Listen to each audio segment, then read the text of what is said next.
আসসালামু আলাইকুম। ওয়ালাইকুম আচ্ছা। আসসালাম।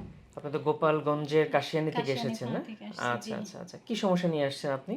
আমার হচ্ছে একদিন জ্বর হয়েছিল, এরপর থেকে মানে সারা শরীর ব্যথা, কাজ করলে ব্যথা বাড়ে, তারপরে ভোরের দিকে ব্যথা বাড়ে। আর জয়েন্টগুলোতে বেশি করে না মাংসপেশিতে বেশি মাংসের করে? জয়েন্টে সবখানেই ব্যথা সব বাড়ে, জায়গায় সব বসে। জায়গায় ব্যথা আছে। আচ্ছা। কাজকর্মের সাথে ব্যথাটা হ্যাঁ, বেড়ে যায় আরকি। কাজকর্মের সাথে ব্যথাটা বেড়ে যায়। গায়ে কি কোনো জ্বর, জ্বর ভাব থাকে? গায়ে অতটা জ্বর থাকে না। আচ্ছা। গোসল অত করলে জ্বর, জ্বর লাগে না, না, কিনা? গোসল করলেও সমস্যা ওরকম নেই। ধরনের। কাজকর্ম করতে গেলে হ্যাঁ, ব্যথাটা বেশি কাজকর্ম মনে করলে হয় আরকি। ব্যথাটা বাড়ে শরীরে আচ্ছা। বেশি। জ্বর ছিল কয়দিন? একদিন মাত্র জ্বর একদিন, ছিল। ঠিক আছে। এই যে ভেরি রিসেন্টলি ইভেন হচ্ছে যে করোনার পর থেকে আমরা যেটা খুব কমনলি দেখছি সেটা হচ্ছে যে ভাইরাস জ্বরের পর থেকে কিছু জয়েন্টে পেইন।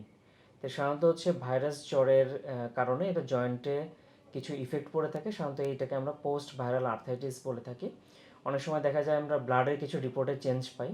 তো সো সেই চেঞ্জ অনুযায়ী আমরা সাধারণত পেশেন্টের ট্রিটমেন্ট যদি দেওয়া হয়, এবং এটা খুব খুব বেশি দীর্ঘ না, কিছুদিন ট্রিটমেন্ট চললে এটা মোটামুটি স্বাভাবিক অবস্থায় চলে যেতে পারে।